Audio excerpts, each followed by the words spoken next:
The music was too loud, the lights were too bright, and the crowd at the Rocky Ridge Fall Festival moved like a single living creature that did not care who it pushed aside.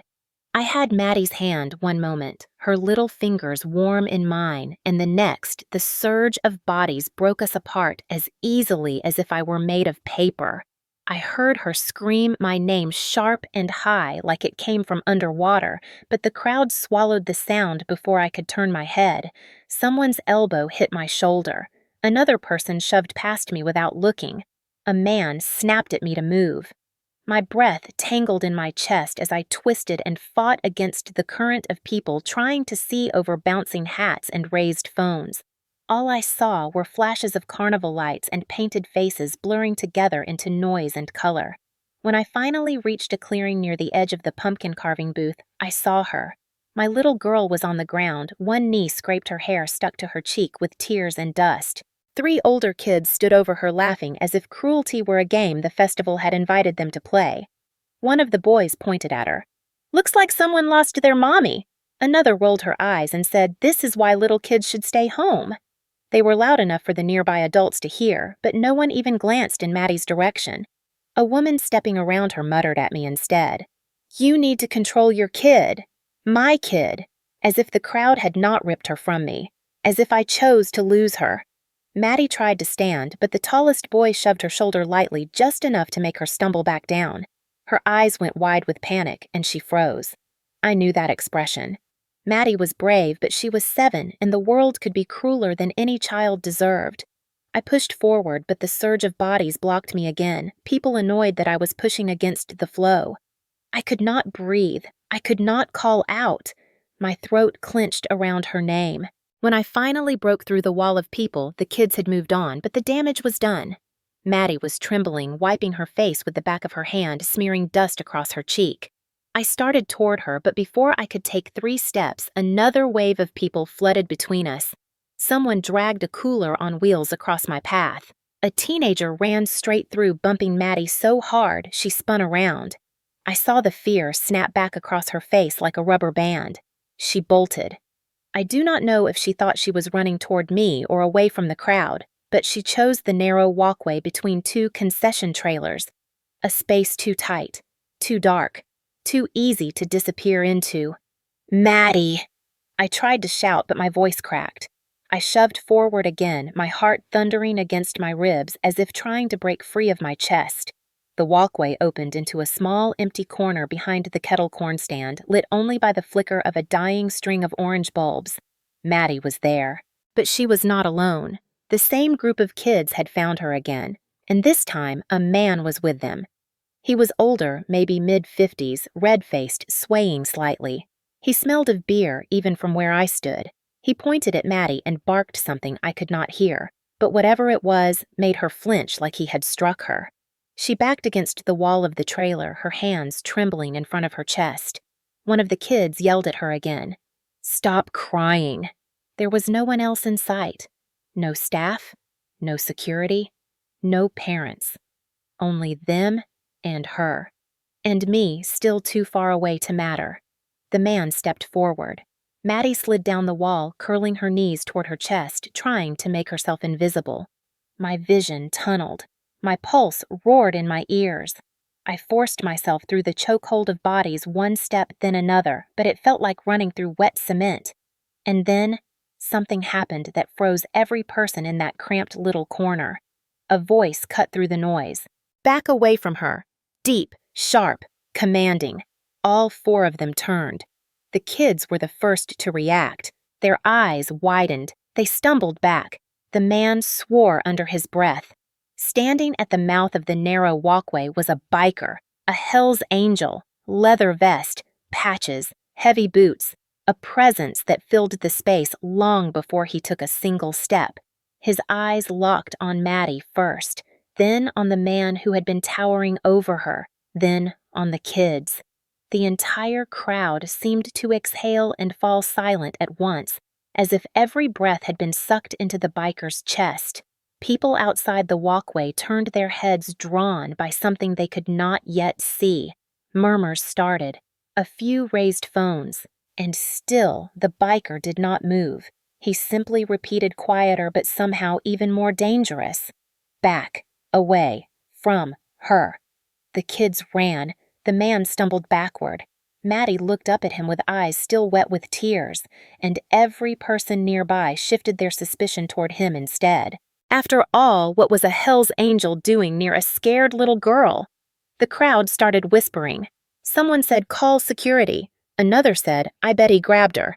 And right there in the moment, he saved my daughter, the world decided he was the threat.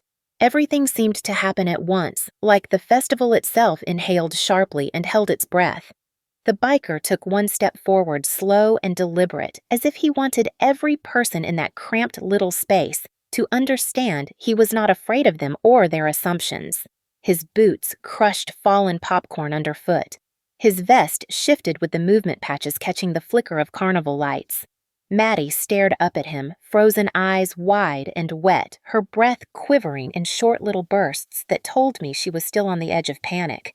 He crouched down, just a little lowering himself so he did not loom over her. His voice softened, stripped of the harsh edge he had used a moment earlier. "Are you hurt?" She shook her head but did not speak. Her little fingers curled tightly against her chest. The drunk man stumbled back, his hand raised defensively as if the biker were the one who had cornered a child. "I did not touch her." He slurred loudly enough for the growing crowd to hear. "I did not touch her. She ran into me." People love a story that matches their prejudice more than they love the truth. And nothing makes a crowd judge faster than the sight of a big tattooed biker crouched near a crying little girl. Someone yelled, he grabbed her. Another said, "Call the police." A man shoved closer, phone held high recording as if he expected a fight to break out. And then one voice cut through the rising chaos. "Mom!" Maddie saw me.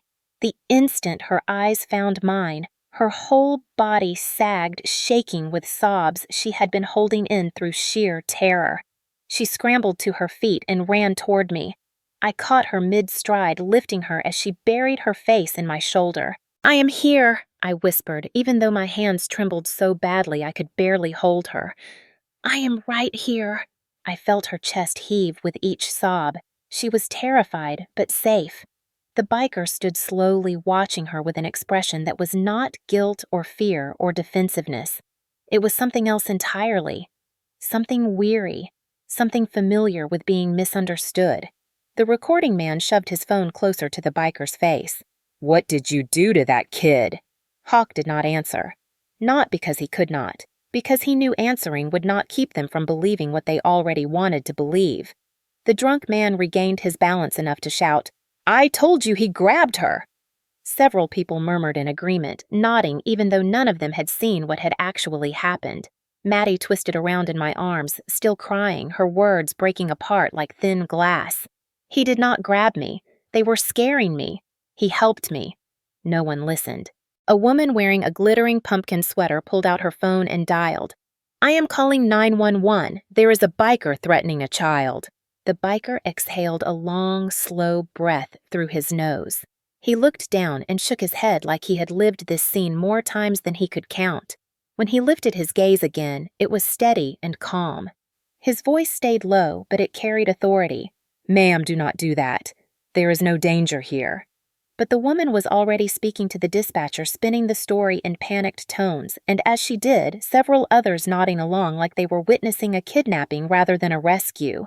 Maddie tried to sit up in my arms. Her voice cracked as she pointed back at him. "He protected me." They were being mean. "He saved me." The crowd did not soften. Someone muttered they always stick together. Someone else said that Patch is trouble. That last comment rattled me because I knew exactly what Patch he meant. The one on his back. The flaming skull, the red and white wings. The name, Hell's Angels. He stepped back, creating space between us as if determined not to give the crowd any more fuel for their suspicions. His hands remained at his sides, palms open, posture controlled. He looked at Maddie only long enough to confirm she was safe, then turned his gaze back to the crowd that kept circling like sharks smelling blood. I swallowed, my heart still racing. "Thank you," I said quietly. Not loud enough for them, but loud enough for him. His eyes flicked to mine a brief second of acknowledgement. Then he nodded once, barely visible, as if trying not to draw more attention, but my whisper was not enough to stop what was coming. Sirens echoed faintly in the distance, winding through the maze of festival booths and trailers. The call had gone through. People straightened, preparing to watch a spectacle. They wanted a villain. They had already chosen him. Maddie pressed her face into my neck again. Her voice was small and breaking apart. "Mom, please do not let them take him." My throat tightened. "They are not taking him, honey. He did nothing wrong." But even as I said the words, doubt tugged at me. Not doubt about him. Doubt about the way the world treats people who look like him. The drunk man pointed a shaky finger. "I am telling you, he scared her."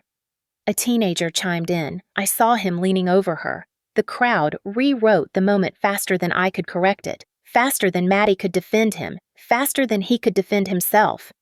And then, something happened that none of them expected. Maddie reached out from my arms, her small fingers grabbing the edge of the biker's leather vest as if he were the only safe thing left in this place. Her voice cracked into the cold air. "Please, do not let them yell at him. He was nice." For the first time, the biker's expression shifted. Not much. Just a tiny, almost invisible flicker in his eyes. Something soft, something aching, something human. The sirens grew louder. The crowd grew tenser.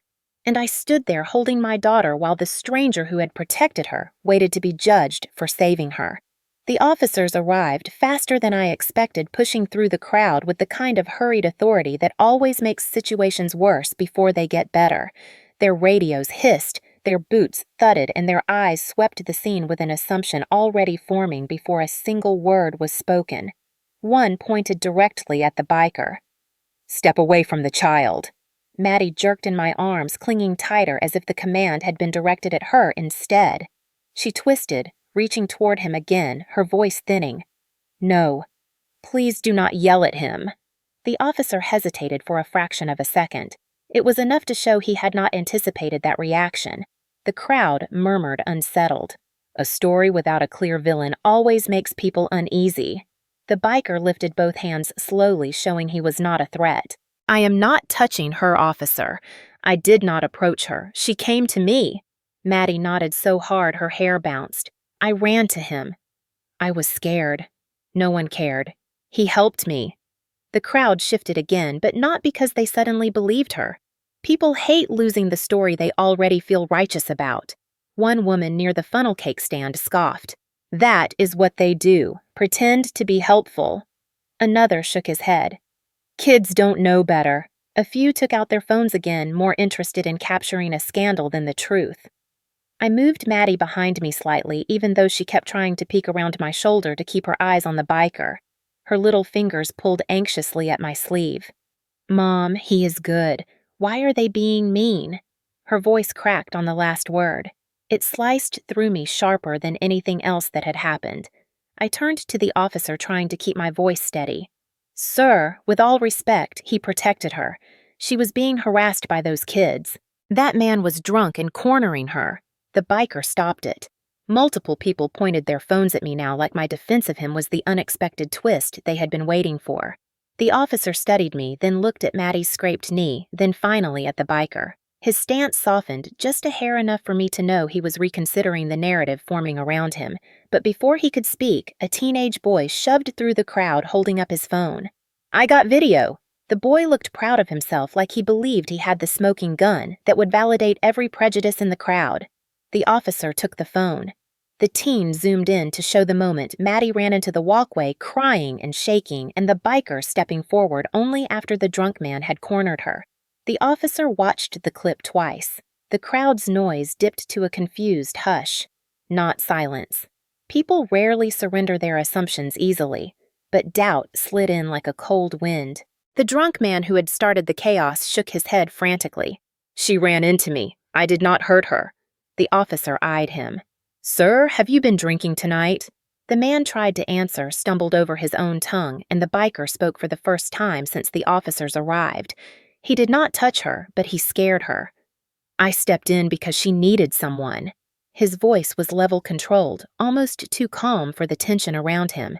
The officer turned to Maddie again. "Sweetheart, did anyone hurt you?" Maddie wiped her eyes, swallowed, and then pointed at the biker. "He kept me safe." That was the moment everything inside me cracked a little. Not because I doubted him, because I realized something painful.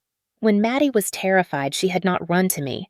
She had run to a stranger, a man society warned children to avoid, a man the crowd had been ready to condemn, a man who looked like trouble but acted like shelter. And that was when it hit me. She ran to them, not to me. Fear punched a hole through my chest. Was I not enough? Did she think I could not protect her? Or was it simply that he had stepped between her and danger faster than I had reached her? The officer cleared his throat. "Sir, stay right where you are. We need to talk to the mother and the child first." The biker nodded once. "Understood." He backed up slowly to give us space, but Maddie's hand reached for him again. "Stay close," she whispered. Her voice was so small the officer did not hear her, but I did, and so did he. A flicker moved across his face, brief but unmistakable. Something like grief. Something like recognition. Something like remembering a moment from another life. One he did not talk about, one he probably could not forget. Maddie tugged my shirt. "Mom, can we tell them he helped me? He saved me." Her words were raw and trembling. I nodded. "Yes, honey, tell them exactly what happened." And she did. She told the officer how the older kids mocked her, how the drunk man scared her, how she ran because she thought she was in danger, how no adult stopped to help her, how the biker stepped between her and fear without hesitation. As she spoke, the officer's posture changed. His shoulders lowered, his voice softened. He knelt so he could meet her eyes. "Thank you, Maddie. You did the right thing telling me." I exhaled, shakily relief mixing with the residue of panic still clinging to my ribs. But before I could process the shift, a man in the crowd shouted, "That does not change what he is. Once a Hell's Angel, always trouble." The crowd murmured in agreement again. "Prejudice is stubborn like that." The biker finally looked at me fully. His eyes were sharper up close, lined with exhaustion, but anchored by something steady, something unshakable. "You do not need to defend me, ma'am. I know how this usually goes." He said it without bitterness, without shame, as if he had lived the same moment countless times before. And maybe he had. But Maddie stepped forward before I could answer. She pressed her hand to his vest again, her fingers brushing the patches as if they meant safety instead of danger. "Mom," she whispered, "he is not bad. He is brave." I looked at him. I looked at her, and I realized the truth I had been avoiding. She had not chosen him over me. She had chosen the person who showed up first, the person who saw her fear, the person who protected her without hesitation. The sirens faded. The crowd thinned. The officer began taking statements. And through it all, Maddie stayed close to the man they had judged, the man who had not once defended himself, the man she trusted without question.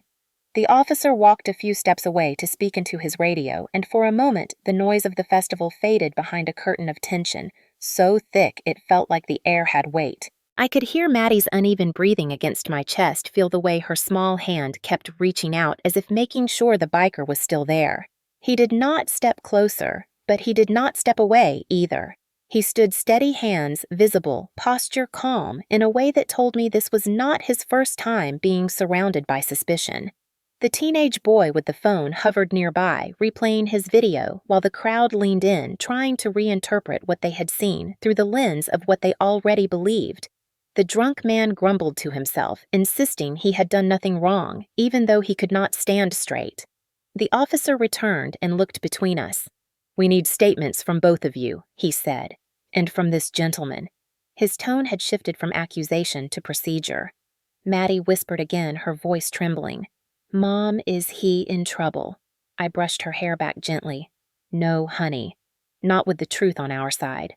But truth does not always win quickly, or loudly, or cleanly.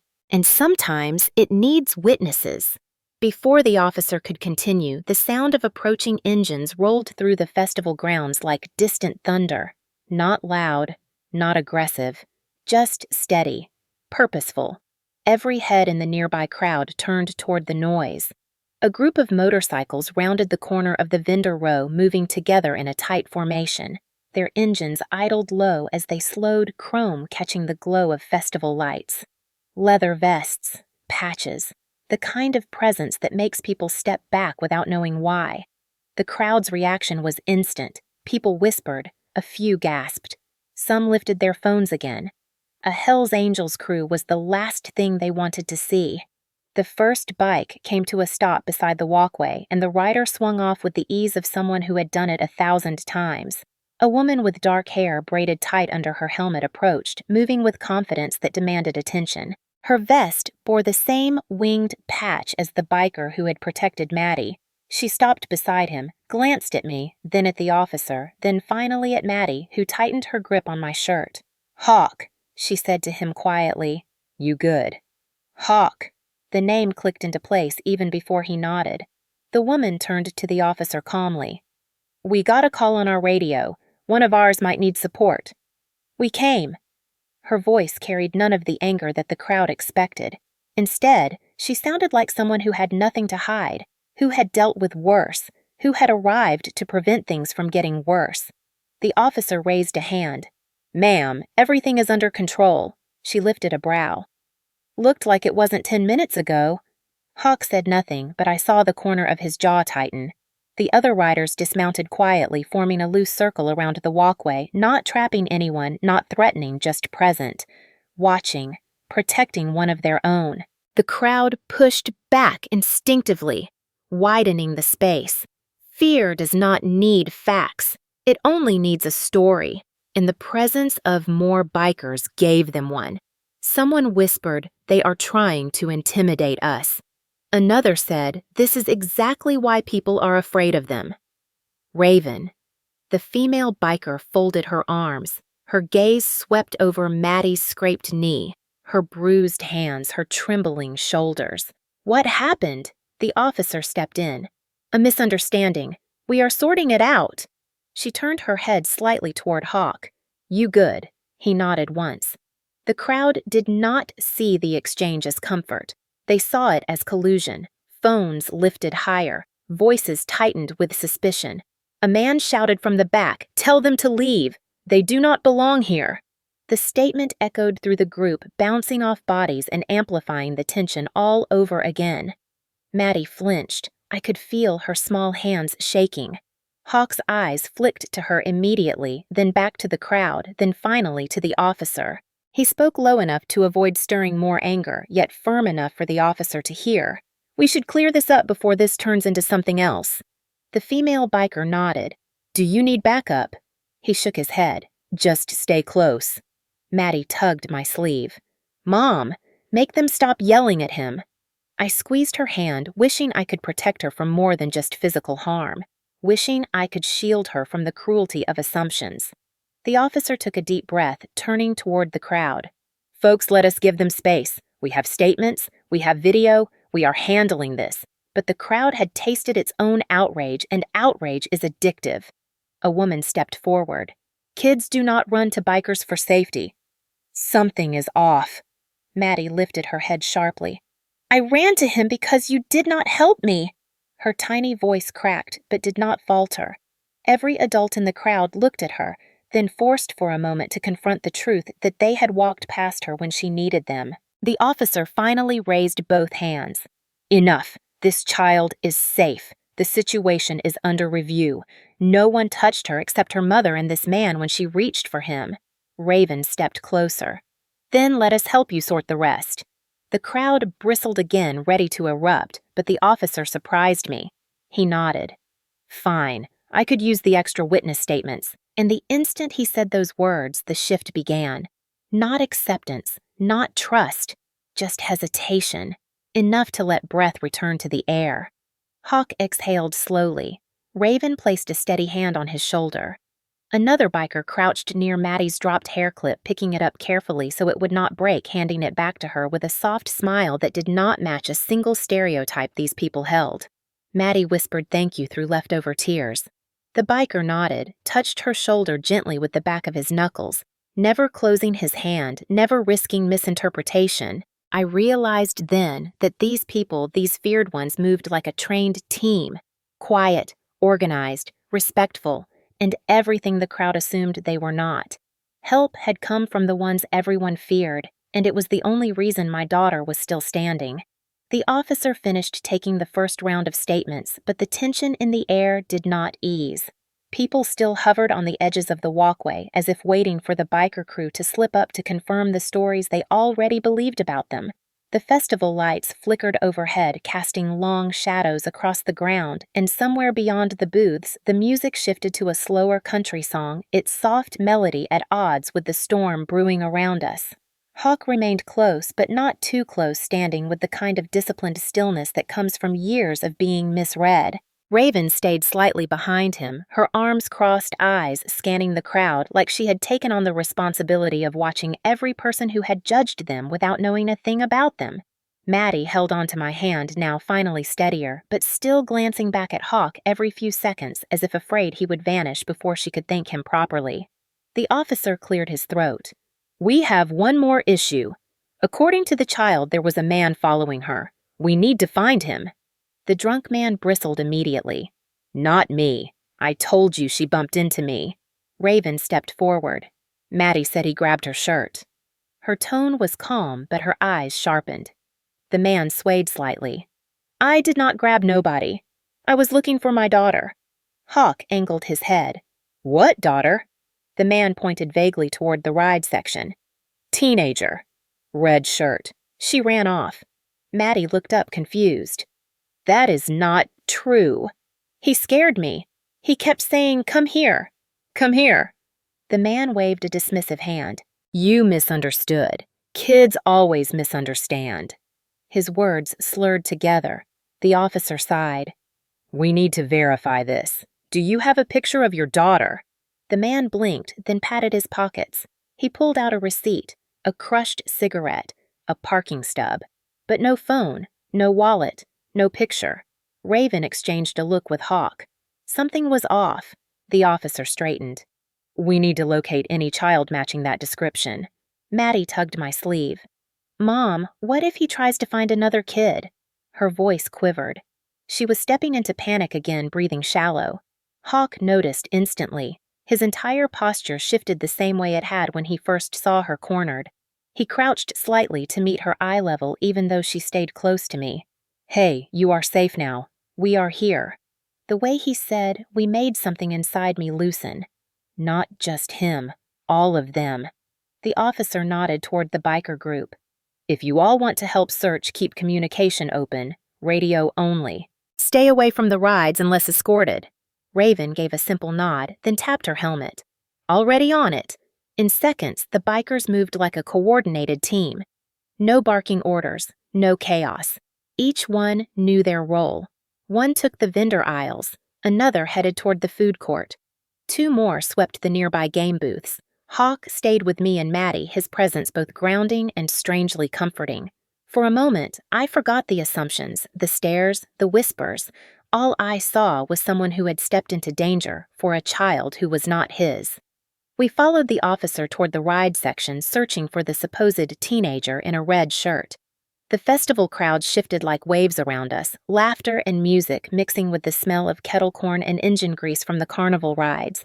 My heart hammered against my ribs as we passed group after group, scanning faces, shirts, hair. Nothing. No teenager with red. No girl lost. No sign of a daughter.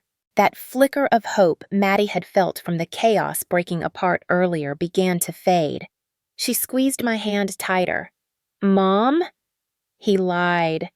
Hawk glanced down at her, his voice calm.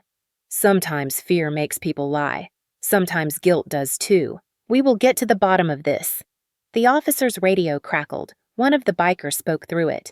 "No teenager with red shirt near booths." Another came in. "Nothing on the ride side." A third voice added. "Asked the cotton candy stand. No one missing a kid." Raven's voice joined the frequency. "I checked security. No reports of a missing child." The officer slowed. He knew what that meant. Maddie knew too. She whispered, barely audible, he wanted me to go with him. My stomach dropped. I gripped her hand harder, pulling her close. The officer approached the drunk man again. "Sir, I need you to sit for questioning."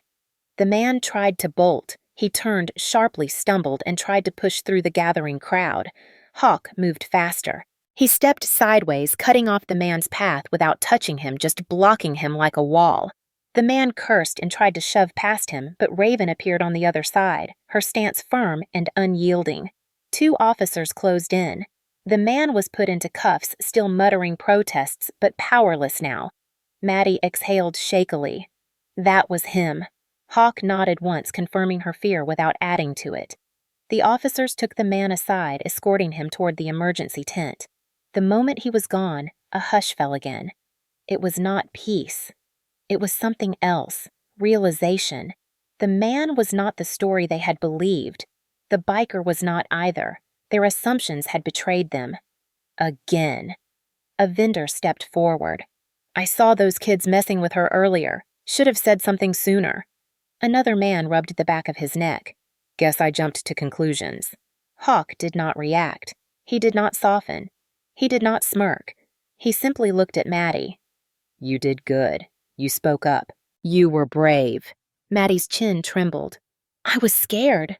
"Courage does not exist without fear," he said, voice steady. "Remember that." The rest of the bikers returned one by one, forming a loose circle like a silent protective barrier around us.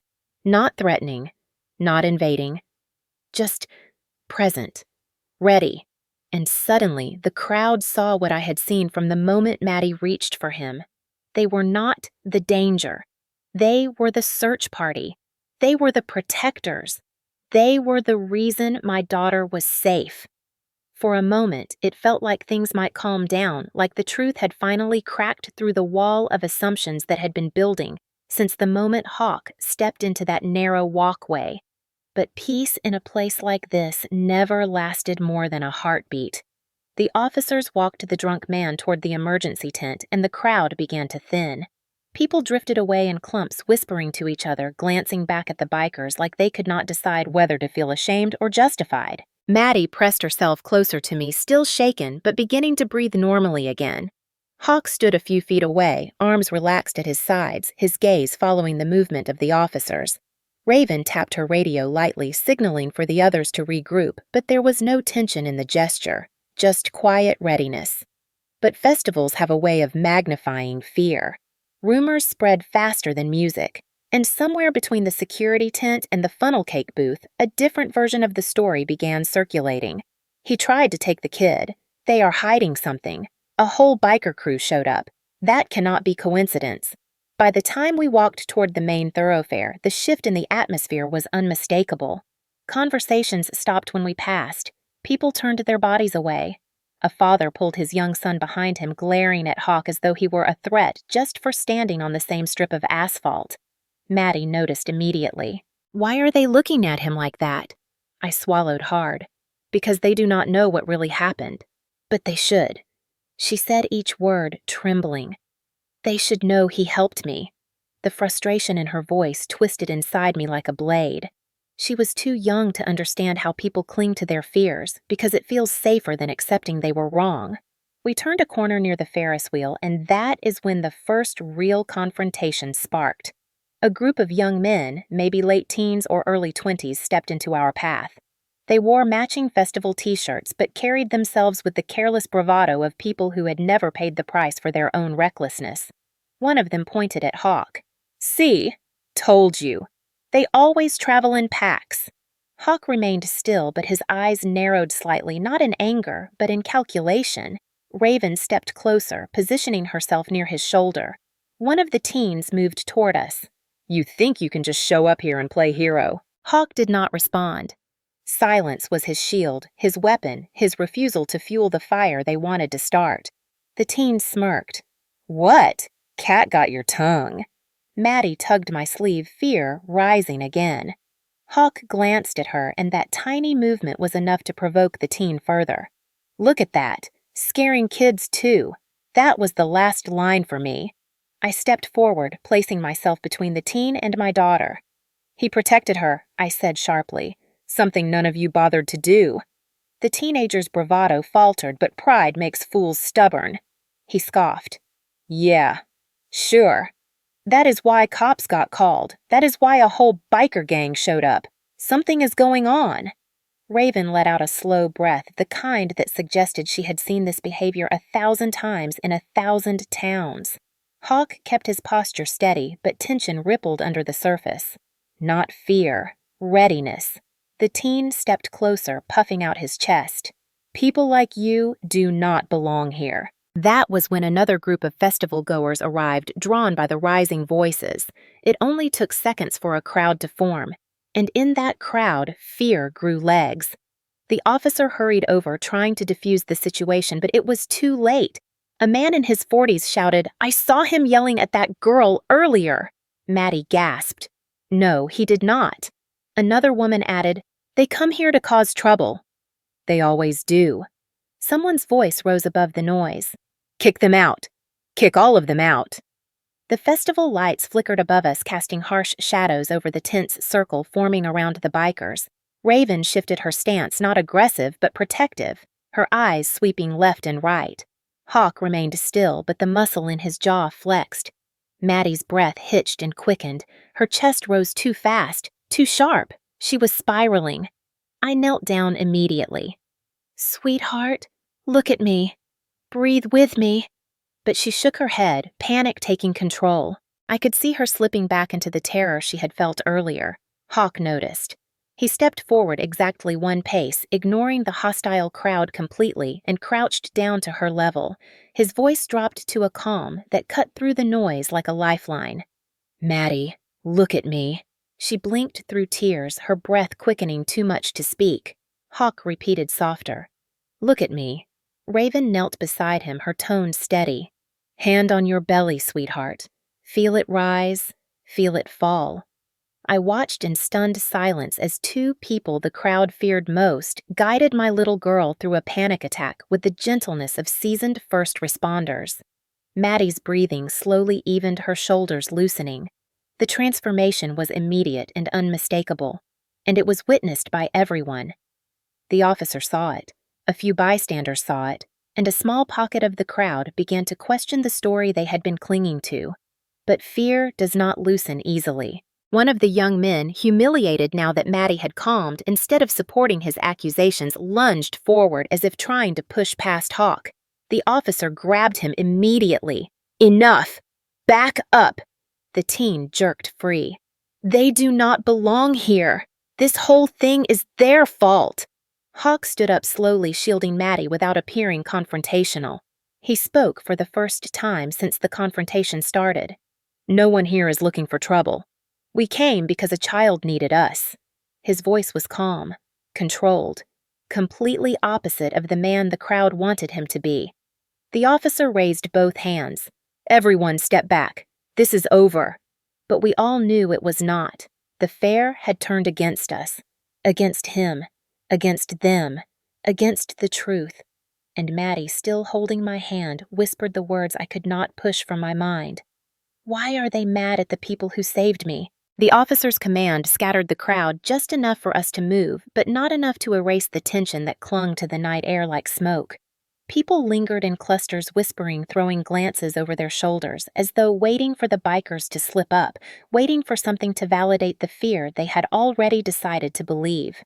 Maddie stayed close to my side, her hand gripping mine with a force that surprised me, her small knuckles pale against the bright festival lights. Hawk and Raven walked a few steps ahead, their vests catching the glow of neon signs as we followed the officer toward the security tent. Hawk's head turned slightly every few seconds, scanning the area with a precision that revealed years of reading danger before it arrived. When we reached the tent, another officer jogged toward us, breathless. "Got the footage. You're gonna want to see this." That sentence hit me like a cold wind. Footage, proof. The chance to finally understand what had really happened when Maddie broke away from me and vanished into the chaos. Inside the tent, a small monitor glowed on the table. A young fair worker pressed play, and the grainy video flickered to life. People walked in every direction, shapes blurring together. Then Maddie appeared, stumbling after being shoved by the group of older kids. She looked so small, so lost, so desperately alone. My breath caught. There she is. Hawk folded his arms, jaw tight. Raven leaned in, eyes narrowed. Then another figure appeared behind Maddie, a large man weaving slightly as he walked, his steps uneven. His face turned toward the camera for only a second, but the emptiness in his expression sent a chill through me. That's him. That's the man who scared her. The man moved faster than Maddie, closing the space between them. He reached out. My heart seized in my chest, but the workers kept filming. He wasn't grabbing her. Not exactly. His hand circled her elbow like someone trying to steady himself rather than restrain a child, but Maddie recoiled, instantly terrified. She pulled away, stumbling, and that was when Hawk appeared in the frame. He came out of nowhere, stepping between Maddie and the man with a natural, instinctive motion that looked like muscle memory. Not aggression, protection. Maddie ran behind him. The drunk man blinked slowly, confused hands raised slightly like he wasn't sure how things had escalated so quickly. Then the clip ended. The worker swallowed. That's all of it. Silence washed over the tent. The kind of silence where everyone was thinking the same thing but too afraid to say it. The officer who had defended us earlier exhaled slowly. All right, that changes things. Maddie pressed into my side. Mom, he scared me. Her voice was so small. I knelt and brushed her hair back gently. I know, sweetheart. And you were right to run. Hawk spoke quietly behind me. That man was not trying to hurt her. He was drunk. Too drunk to know where he was or who she was. Maddie's eyebrows pulled together. But why was he following me? Another voice answered from the doorway. Because he thought she was his daughter. We all turned. The man from the video stood there now between two officers, eyes red-faced pale under the fluorescent lights. As soon as Maddie saw him, she flinched, and Hawk shifted slightly, positioning himself between them with a single, effortless movement. The man lifted his hands slowly. I'm sorry, he said, his voice cracked with exhaustion and shame. I wasn't trying to hurt her, I swear. One officer nodded. He's been looking for his own little girl. They got separated about 20 minutes before you two did. He thought Maddie was her. My breath released shaky and uneven, so the worst version of the story wasn't true. But the fear Maddie felt, that was true. And the chaos that swallowed her, that was true. The man wiped his face. I shouldn't have been drinking. I shouldn't have let her out of my sight. I just panicked. I saw a little girl running and I thought she was mine. Maddie's grip on my hand tightened, but she didn't step forward. She stayed close and Hawk stayed steady, and somehow the three of us felt linked by a moment none of us wanted, but none of us could change. The man's voice broke. Her name's Abby. She's 8. Brown hair, pink sweatshirt. I can't find her anywhere. And just like that, the story shifted again. From fear to understanding, from accusation to urgency. Hawk turned to Raven. Call the others. Tell them we have another missing child. Raven was already speaking into her radio. Copy. On it. The officers exchanged glances, clearly not expecting the bikers to stay involved, but Hawk didn't wait for permission. When a kid is missing, you look. Doesn't matter whose kid it is, Maddie whispered. He's scared like I was. I nodded. Yes, baby. He is. The drunk man looked up at Hawk with stunned disbelief. You'd help me? Hawk didn't hesitate. A dad is a dad. People think we're the monsters. Truth is, we've pulled more lost kids out of crowds than most security teams. His words hit harder than any speech could. Without wasting another second, the bikers outside regrouped. They split off with flashlights and radios forming the same search grid they had used for Maddie. Officers joined them this time, not stopping them, not questioning them, working with them. The town's divisions didn't matter. The assumptions didn't matter. A child was missing. And just like before, the ones people feared most were the ones stepping forward. As Hawk moved to join the search, Maddie tugged his vest. Do you think you'll find her? Hawk crouched again so he was eye level with her. I think we don't stop until we do. Maddie's eyes softened. That's what you did for me. He touched the top of her head gently. That's what you do for kids. He stood and turned toward the fairgrounds. The night swallowed him again, but this time I didn't feel fear watching him disappear. I felt something else entirely. Trust. Night settled over the Rocky Ridge Fair with a heaviness that made everything feel sharper and more exposed. The carnival lights glowed brighter against the dark sky, casting long shadows across the midway. Voices that earlier blended into an overwhelming roar now sounded more isolated, more tense, like every conversation was half a breath away from turning into something louder. Maddie clung to my hand, her steps small and hesitant, her eyes constantly flicking to the edges of the crowd where the bikers moved in and out of the neon haze like shadows with purpose.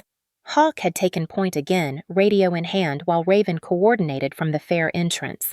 The search for the missing girl Abby had begun with a quiet urgency, but the word had spread faster than the truth. She's missing. Must be the bikers. Heard they're taking kids. Saw one of them grab a little girl earlier. Doesn't matter if it wasn't true. Fear never needed truth. It only needed fuel. And tonight, the fair had plenty of that. A group of locals gathered near the corn stand, whispering in low, agitated voices. One man jabbed a finger in the direction of the bikers. "I'm telling you, this is what happens when we let their kind into our town." Another spat sunflower seed shells onto the ground. "Lucky they don't run drugs through here." A woman crossed her arms. "They scare the kids. Always have. Always will." I tried to keep Maddie focused, pointing to the carousel lights, reminding her to breathe, but the tide of tension was rising around us, thick and hostile. Then a voice cut through the air. "Hey, there they are!" A young man, maybe early 20s, red-faced and obviously drunk, staggered toward Hawk and the others with two friends behind him. He pointed aggressively. "We saw you earlier. You grabbed that kid." "You think we didn't see Hawk didn't react, didn't even flinch?" He kept scanning the crowd. "Not now, kid. Move along. Wrong answer." The drunk's eyes widened. "You don't get to tell me to move. This is my town. You people come in here on your loud bikes thinking you own the place." Maddie squeezed my arm. "Mom!" The man kept yelling, drawing more people in. His friends started shouting too, accusing the bikers of kidnapping, trafficking, anything their slurred minds could conjure. Within seconds, a small crowd circled us, faces twisted with anger and suspicion. One woman shouted, "I want them out." Now. My chest tightened. This wasn't just fear anymore. This was hostility with a direction.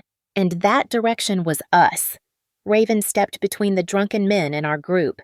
"Back up. We're looking for a missing child. We don't have time for your nonsense." The first man sneered. "Oh yeah, so you can snatch another one." The words hit the crowd like gasoline on an open flame. Voices rose. Accusations sharpened. Someone threw a half-empty soda cup that splattered across Hawk's vest. Maddie whimpered. I pulled her behind me. "Stop! Please!" A few people hesitated, hearing the desperation in my voice, but the drunk men kept advancing. One swung his arm wildly, shoving Raven. That was all it took. In a split second, the rest of the bikers formed a barrier. Not aggressive, but firm, protective. That only made the crowd angrier. "Look at that!" "See, violent." I felt Maddie shaking against me, her breath coming in short bursts. She was seconds from spiraling into full panic again. Hawk finally turned, stepping forward with a calm that almost defied belief. "Enough." His voice wasn't loud, but it carried. "We're not fighting you. We're not touching you. We're looking for a child. If you want to waste time yelling, fine. But a little girl named Abby is still out there alone in the dark while you stand here acting like fools." For a moment, silence. His words cut cleanly through the chaos.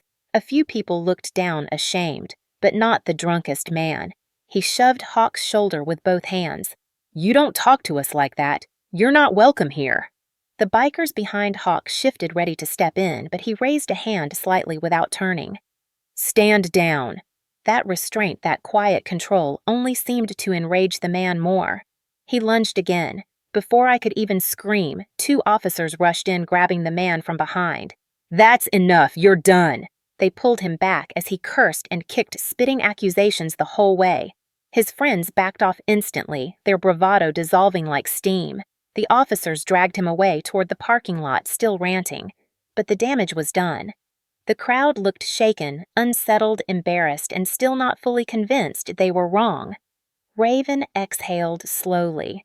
He's going to blame us for that tomorrow. Hawk didn't look away from the fairgrounds. Tomorrow's problem. We still have a kid missing. He turned to me. You two okay? I nodded, though my heartbeat was still frantic. Maddie pressed her face into my side. Hawk crouched so he could see her. You're safe. You hear me? No one's gonna hurt you. Raven knelt beside him. Can you breathe with me, sweet girl? Maddie peeked out, trembling. Raven held out both hands, palms up. In through your nose. Out through your mouth. Match me. Slowly, gently, Raven breathed with her until the tightness in Maddie's shoulders loosened. Her breaths steadied, her eyes lifted again. Good girl, Raven whispered. You're strong. And then, as if on cue, a voice crackled through Hawk's radio. Found something. East fence line. Small shoe. Pink. My stomach dropped. Abby! Hawk stood instantly. Let's go. And just like that, the night around us shifted again, pulling us out of fear and back into motion, back into the search, back into hope. By the time we reached the east fence line, the fair had thinned into pockets of scattered families and exhausted vendors shutting down their booths. The music had softened, the laughter had faded, and the glow of the lights felt colder than before. Hawk held up the tiny pink shoe the search team had found near the fence. It was scuffed, smeared with dirt, and unmistakably small. Maddie gasped behind me. That is Abby's. I remembered her wearing it earlier. Hawk studied the ground like the earth itself might whisper the rest of the story. Raven was already down on one knee, running her fingers over crushed grass and a faint track of disturbed dirt. Someone climbed through here. Hawk radioed out the description, and within seconds, the rest of the bikers pivoted, moving toward the fence line like trained responders. Maddie clung to my arm tighter as they spread out in formation. That was when the whispers began again. A couple walking by pointed at Hawk. Now they are searching near the exit. Convenient. Another man muttered into his phone. Still can't believe they let Hell's Angels roam around near kids. The air was shifting again, and this time not toward chaos, but toward poisonous suspicion. Even with evidence piling up that the bikers were helping people still clung to their fear like it was the only truth they trusted. Hawk ignored all of it. He ducked under the fence landing on the other side in the dim field that stretched toward the tree line. Raven followed. 2 more bikers fanned out behind them with flashlights. I could see a faint trail of flattened weeds leading toward the shadows. Before we could move, a teenage boy approached, holding his phone awkwardly like he was unsure if he should give it to me or keep recording. I think you should see this. He held his phone out finally. On the screen was a shaky clip he'd filmed earlier. It showed Abby alone, running through the crowd, and behind her the same drunk man from earlier weaving after her, calling out. He looked frantic, stumbling, but determined. It wasn't the bikers chasing her. It was him. The teen swallowed. Everyone was saying it was the bikers, but it wasn't. I saw this and got scared, and I didn't know what to think, and I am sorry. I took the phone from him, my chest heavy. This mattered. This could clear everything. Before I could thank him, he bolted away, embarrassed. I rushed it to Officer Lopez, one of the few police who had actually bothered to listen earlier. She grabbed the phone, watched the clip twice, then nodded grimly. This changes everything. She radioed the update immediately. Within minutes, the rumor fog that had strangled the entire fair began to lift, replaced by confusion and uneasy glances. People who had been yelling earlier stood stiffly unsure where to look. A few exchanged quiet apologies under their breath, not ready to speak them aloud. The truth was shifting the crowd like wind through tall grass. Maddie stared as the officers pushed through the fence to join Hawk. The flashlights bobbed through the tall weeds in the field beyond. They're going to find her, she whispered. I know it. I put a hand on her back. I hope so, baby. I really do. The tension spiked when someone shouted from near the Ferris wheel. Look the screens. We turned. The giant LED display mounted over the fair's raffle tent was suddenly flashing a local social media feed auto-updating live as new posts streamed in. Someone must have mirrored the trending tag onto the fair screen, and it was everywhere. Hashtag Stillwater searching. Hashtag Hells Angels help. People had been posting clips all night. The clip of Raven calming Maddie, the clip of Hawk speaking firmly to the angry men, footage of the bikers forming human shields around frightened kids. Someone had even posted the clip from the corn stand where the drunk men confronted them. But now the newest clip uploaded was the teens' footage of Abby running from the drunk man. There was no mistaking the truth anymore. The crowd fell into a stunned hush. Someone whispered low but clearly ashamed. We blamed the wrong people. A woman beside me put a hand to her mouth. Dear God, they were trying to help. It didn't erase the fear. It didn't erase the ugliness of the earlier accusations, but it shifted the narrative like a tide turning. And then a voice crackled over Hawk's radio so loudly I could hear it from 30 feet away. We found her. She's conscious. She's okay. Maddie gasped and grabbed my hand. I nearly collapsed from the relief that flooded my limbs. Hawk emerged from the fence line with an officer beside him carrying Abby in his arms. She looked exhausted, her cheeks tear-streaked, but she was alive. The crowd instinctively parted as he walked through like something sacred was passing. Her mother broke through the line of people with a sob that ripped straight from her soul. Abby reached for her, instantly burying her face in her mother's neck. Their cries blended into one: gratitude, fear, relief. Hawk stepped back quietly, hands clasped in front of him, chest rising with the slow breath of someone who had been holding it for too long. People stared at him, but not with the same suspicion anymore. There was awe now, unease, respect they did not know how to express. A man removed his hat. A woman whispered, "Thank you." Another person approached with trembling hands. "I am sorry for earlier." Hawk nodded once. Nothing more. No gloating. No resentment. Just a tired half-smile and a step back into the shadows where he seemed most comfortable. Maddie tugged my sleeve. "Mom, did you see everyone saw?" And for the first time that night, the town of Rocky Ridge saw the truth for what it was instead of what they feared. And maybe, just maybe, that was the moment everything began to change. After the crowd dispersed and Abby had been taken to the medic tent for a full checkup, Hawk slipped away from the lights and noise like a man who preferred the dark corners of the world. I would not have noticed him leaving if Maddie had not pointed toward the parking lot. "Mommy, he is walking alone." Something about the way she said it made my chest tighten. Hawk had spent the entire night being accused, shoved, cursed at, and still kept searching for a child who was not his. And now, with the chaos finally quiet, he looked strangely small despite his size. I told Maddie to stay with Raven for a moment and hurried after him. He was unlocking his bike when I reached him. "You cannot leave like that." He paused, his hand resting on the handlebars. "I need a minute. Just a minute." "You deserve more than a minute," I said gently. "You found her. You saved her." He shook his head. "I did what anyone should do." But we both knew that was not true. Many people had seen Abby running and done nothing. Many had watched fearfully from a distance. Only he had acted. I stepped closer. "Are you okay?" Hawk exhaled through his nose slow and heavy, like his lungs were used to holding things in until they hurt. Tonight was difficult. I tried to lighten it with a half-smile. "That is an understatement." He gave a faint smirk, but it faded quickly. "You do not understand." And he was right. I did not. But I wanted to. "Please," I said, "talk to me." For the first time, he looked directly at me, and I saw something behind his eyes that I had not seen before. Not anger, not intimidation, a kind of grief that lived deep and old. "Come on," he said quietly. "I need to give you something anyway. Bring Maddie." That surprised me, but I trusted him enough to follow. He walked us to the far edge of the parking lot where the sounds of the fair faded into the soft hum of distant generators. He led us to the back of a matte black truck with a tarp stretched across the bed. He pulled it back just enough to reveal a small denim vest folded neatly inside. Maddie gasped. "My vest." I left it when I fell earlier.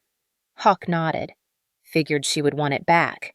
Maddie reached for it, then froze when she noticed something. Mommy, this has a patch on it. The vest had a single stitched patch on the back. Protected. I swallowed the lump in my throat. You did this for her? Hawk shrugged like it was nothing but the way he avoided eye contact said everything. Maddie hugged the vest to her chest. Thank you. She whispered it so gently it almost broke me. Hawk cleared his throat and straightened again. There is something else. Something I need to explain. I waited. He took a long breath and sat on the tailgate of the truck, gesturing for me to sit too. I did. Maddie sat between us, clutching her vest like a treasure. Hawk looked out toward the field beyond the fairgrounds. Years ago, before I moved here, before all of this, I had a son. My breath caught. I had not expected that. Maddie stilled completely. He was 10. His name was Caleb. He paused, his jaw tightening. He loved fairs. The noise, the lights, the rides that made me sick, just watching. He was always pulling me along, dragging me to the next thing. I smiled sadly. That sounds like Maddie, he nodded. Caleb was everything good in my life. We were at a summer festival, not as big as this one, but crowded, real crowded. His voice grew softer like each word cost something to say. I looked away for 1 second. Someone bumped into him. He fell, got separated, just like Maddie earlier. The memory hit him so hard he had to press his palms into his jeans. I heard him call my name. I pushed through the crowd, yelling, shoving people out of my way. I thought I would reach him. He stopped again. I didn't get there in time. There was an accident. A cart. A stampede of people running toward a performer. They did not see him. I blinked, horrified. Hawk's eyes glistened in the dim parking lot light. He died before I made it through the crowd. Maddie's small hand crept onto his arm. I am sorry. Hawk swallowed hard. After that, I could not step foot near a fair or festival for years. But when Raven said she wanted volunteers tonight, something in me told me I had to be here. Maybe it was stupid. Maybe it would break me all over again. I shook my head slowly. Or maybe it was the only way to heal. He let out a breath that trembled just slightly. When Maddie ran to me earlier when she held onto my vest, he paused. It reminded me of the way Caleb used to grab my jacket. Her trust hit me like a punch. I froze because I was scared. Not of her. Of myself. Maddie leaned into him gently. You kept me safe. Hawk's shoulders tensed, then relaxed. I tried. That is all any of us can do. I reached over and touched his hand lightly. That is more than most people ever do. He looked at me again, and this time his eyes were different. Softer, older, braver. Thank you for trusting me with your daughter, he said. Not everyone would have. I held his gaze. You earned it. Maddie tugged his sleeve. Can you teach me how to be brave like you? Hawk blinked, stunned. Then, something shifted in his expression, a grief softened by purpose. I think he needed those words more than she knew. Yeah, kid, he said finally. I can do that. He placed a hand over the small patch on her vest. Starting with this. You wear this when you need to remember that people can stand up for each other. Maddie nodded with fierce determination. I will. When he finally stood, the night around us felt less heavy. He closed the tarp over the vest pile and locked the truck. I should get back to the others. There is still cleanup to help with. I smiled at him softly. Hawk, thank you. For everything. He shook his head once. No, thank you. You helped me more than you know. He walked toward the glow of the fair, his silhouette blending back into the warm light. And as I watched him go, I realized something I had not understood until this moment. Tonight had not just saved Abby. It had saved Hawk, too. The next morning, the town felt different, though I could not decide if it was the world that had changed or just the way I saw it.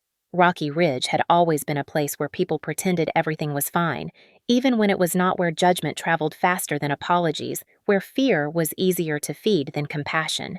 But after the fair, something lingered in the air. A tension, a question, a shift waiting to happen. By noon, the mayor announced an emergency town hall meeting to address community concerns following last night's incident. That should have comforted me, but the tone of her email made my stomach twist. Community concerns never meant justice. It meant blame, mostly directed in the wrong place. Maddie and I arrived early, partly because she insisted on wearing her little vest with the protected patch, partly because I was terrified of being late. The town hall was already buzzing. Locals filled the wooden benches, whispering to each other with tight faces and folded arms. When the bikers walked in, the room went silent. Not quietly, but sharply, like inhaling before a scream.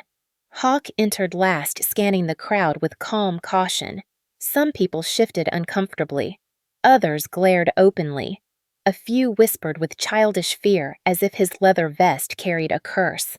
Raven nudged him gently, but Hawk remained steady and silent. Maddie tugged my hand. Are they mad at him again? I leaned down to her. They are scared, baby. Scared people act mad when they do not know what else to feel. The mayor finally tapped the microphone. Thank you all for coming. We are here to discuss safety concerns and what happened at the fall festival. Immediately, a man in the second row shot to his feet. I will tell you what happened. These bikers barged into our fair and caused trouble. My wife was terrified. My kids could not sleep. And somehow we are supposed to pretend like they are heroes. A murmur of agreement rippled through the room. My jaw clenched. Maddie pressed closer to me. Before I could speak, another woman stood. I saw one of them yelling at people. They are aggressive, dangerous. They should not be allowed near children. Hawk's jaw tightened, but he said nothing. The accusations kept rolling in like waves determined to drown the truth. Every word twisted what happened. Every complaint erased how Abby had been found. Every angry voice built a wall between fear and fact. My heart pounded. My hands shook. I glanced at Hawk. His face remained unreadable, but something in his posture told me the words were cutting deeper than he let on. Then the mayor called for open statements. If anyone would like to speak, please come forward. Silence. No one moved.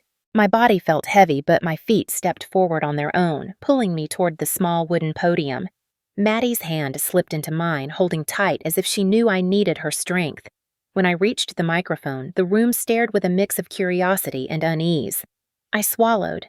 My name is Rachel. My daughter Maddie is the little girl you saw last night. The child in the videos. A hush fell over the room. Every pair of eyes snapped to her. She held my hand tighter but stood tall. I took a breath. I want you to understand something. Everything that happened last night, everything you are afraid of, is based on a lie. A man near the back scoffed loudly. Here we go. I ignored him. My daughter was separated from me because of crowd pushing. She was bullied, mocked, shoved, and while she was trying to get away, a drunk man chased her because he mistook her for his own child in the chaos. People gasped. Someone muttered, I did not know that. No, I said firmly, because you did not want to know. You wanted someone to blame, and the easiest target was a group of people you do not understand. My voice trembled, but I pushed through. When my daughter was crying and alone, no one helped her. Not one person from this town. Except them. I turned and pointed to the row of bikers. Raven straightened. Hawk looked down for a moment, then back up at me with something almost like disbelief. They protected her when others accused them. They searched for Abby when others panicked. They put themselves between angry men and my child. They found Abby. They kept her safe. The room was silent. You say they are dangerous. You say they do not belong here. But last night, they were the only ones acting like this town should. Maddie stepped forward, her little voice clear and steady. They helped me. They did not scare me. People looked at each other. Some ashamed, some confused, some surprised by the honesty of a child with no agenda. I continued. We judged them based on patches and rumors, but they acted based on kindness and instinct. They did what good people do. The mayor shifted uncomfortably. For the first time, doubt cracked her polished expression. A man who had yelled earlier raised his hand timidly. Is it true they found Abby Hawk stood? Yes, sir. We did. Another woman spoke up. And they protected your daughter. Maddie nodded. Hawk crouched beside her. That's right. The room softened. The fear fractured into questions instead of accusations. Hawk took a breath and stepped to the microphone. His voice was quiet, but strong. We are not perfect. We do not expect you to like us. But nobody should judge an entire group because you are scared of the way we look. Yesterday, a little girl needed help. We gave it. That is all there is. Then Raven stepped up. Kids do not care about rumors. They care about who shows up when they are scared.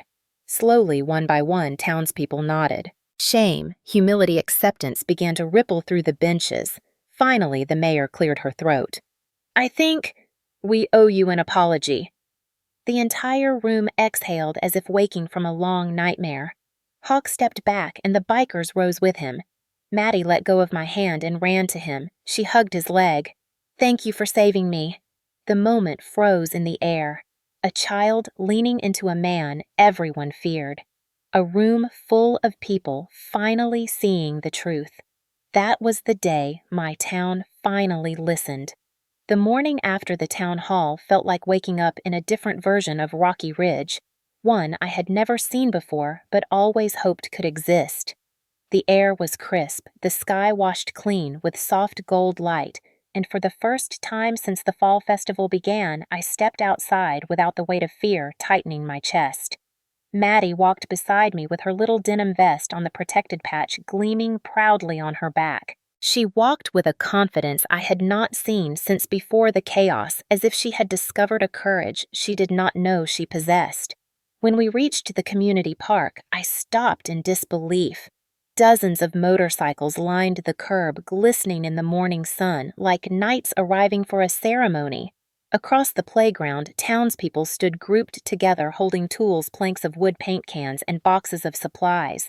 The mayor was there. So was Officer Lopez. Even Walter from the diner. Hawk stood near the slide with Raven and the other bikers talking quietly as they unloaded lumber from a flatbed.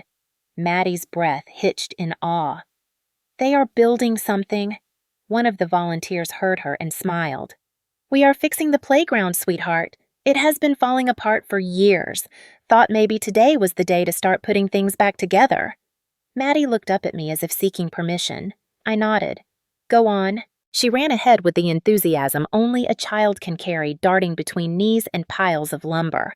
Hawk turned when he saw her, the faintest smile forming under his trimmed beard. Morning, kid. Ready to work? Maddie nodded proudly. I have my vest. That means I can help. Raven crouched beside her.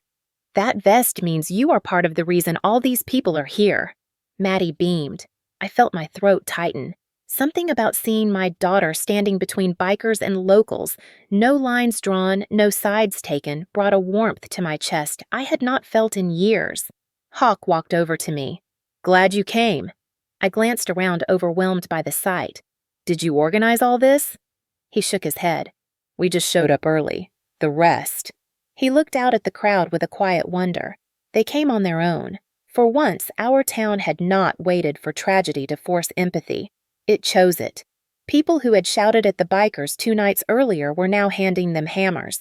The mayor helped carry beams with Raven, exchanging awkward apologies between breaths. A group of teenagers who had filmed the earlier chaos were painting a mural on the side of the playground fence, each stroke rewriting the story they had helped distort. And farther down the park, a cluster of older men leaned on their canes, watching the progress, whispering something that sounded suspiciously like admiration. Hawk walked with me toward the swing set. Guess folks decided they wanted to build something instead of break everything down. I looked at him. You did that. He shook his head. No, Maddie did. Kids see the world clearer than adults. We just forget to trust them. As we approached the bench near the sandbox, I noticed something pinned to the wood, a printout of a picture.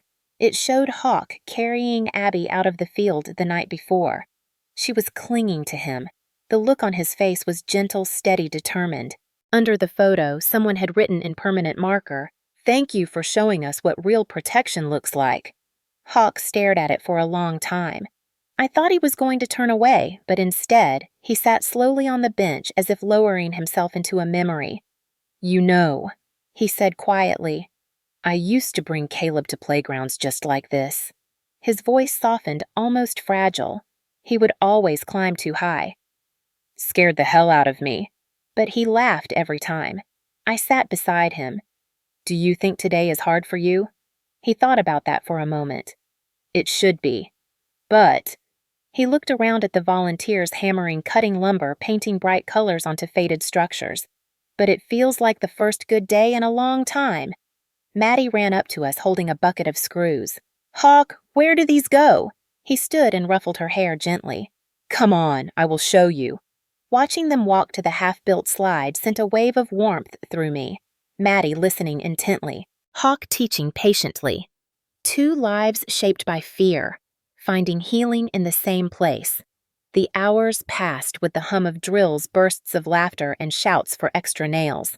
People who had not spoken to each other in years worked shoulder to shoulder. Children chased each other through the grass. Even Abby joined in after her mother brought her by to say thank you again. At one point, the mayor called everyone together for a short announcement. "Today is not about fixing wood or replacing bolts," she said. "Today is about fixing something in us, about community, about courage, about owning our mistakes and choosing kindness instead." She gestured toward the bikers. "Thank you for showing us what we could not see on our own." People applauded, hesitant at first, then stronger. The bikers shifted awkwardly, unused to praise. Hawk kept his gaze lowered as if absorbing every clap with quiet humility. When the playground was finally finished, the afternoon sun had dipped low enough to cast long golden paths across the fresh paint. Bright blues, reds, and yellows transformed the once dilapidated structure into something alive again. The children climbed, slid, ran, and squealed with delight. Maddie ran up the stairs of the new lookout tower and waved at me. "Mommy, look at me." Hawk stood beneath, ready in case she slipped. She spread her arms like wings. "I am brave." Hawk nodded proudly. "Yes, you are." She came down and tugged his hand. "Will you teach me how to yell back off like last night?" He chuckled softly. "Maybe not the exact words from last night," she pouted, "but something like it." He crouched to look her in the eyes. "I will teach you how to stand strong, how to use your voice, and how to protect yourself without hurting others. Deal." She threw her arms around him. "Deal." When she stepped away, Hawk looked at me. There was something gentler in his expression, something open, something hopeful. "You two did more for me than you know," he said. "This morning, this whole town, it feels different." I nodded. Maybe it finally found its heart. Hawk looked out at the crowd. Maybe it just remembered it had one. The sun dipped lower, casting everything in warm amber light. Children laughed. Adults talked softly. Bikers and locals stood together without lines between them, and for the first time in a very long time, I felt something settle peacefully inside me. A sense of belonging, a sense of home, a sense that healing was not only possible, but already happening.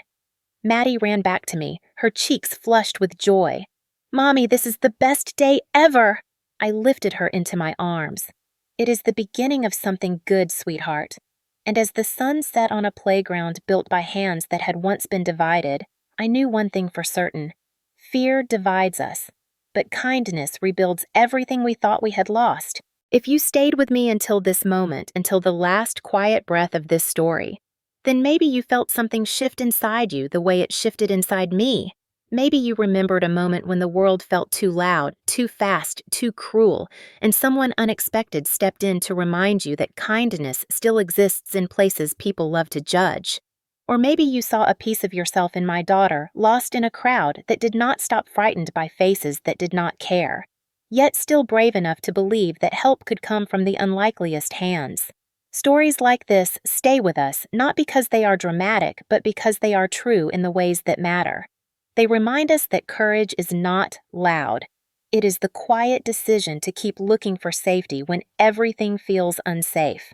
They remind us that goodness is not always packaged neatly. Sometimes it has tattoos and leather vests and shows up rumbling on two wheels. And sometimes the people we fear are the very ones who save us, comfort us, and change us. If this story warmed something in you, if it softened your view, if it made you think about how we judge too quickly and understand too slowly, then you are exactly the kind of heart this channel was made for. Our world can feel divided. We see it every day. People yelling over each other, communities fractured by fear, families torn apart by worry, suspicion, misunderstanding. But here in this space, we choose something different. We choose stories that rebuild instead of break, that heal instead of harm, that remind us that people are still worth believing in. And if you felt even one moment in this story tug at something deep inside you, then imagine what the next stories will do. Stories about ordinary people standing up in extraordinary ways.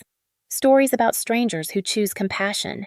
Stories where someone's darkest moment becomes the beginning of their healing. Stories that remind us how empathy can spread through a town like morning sun, warming everything it touches.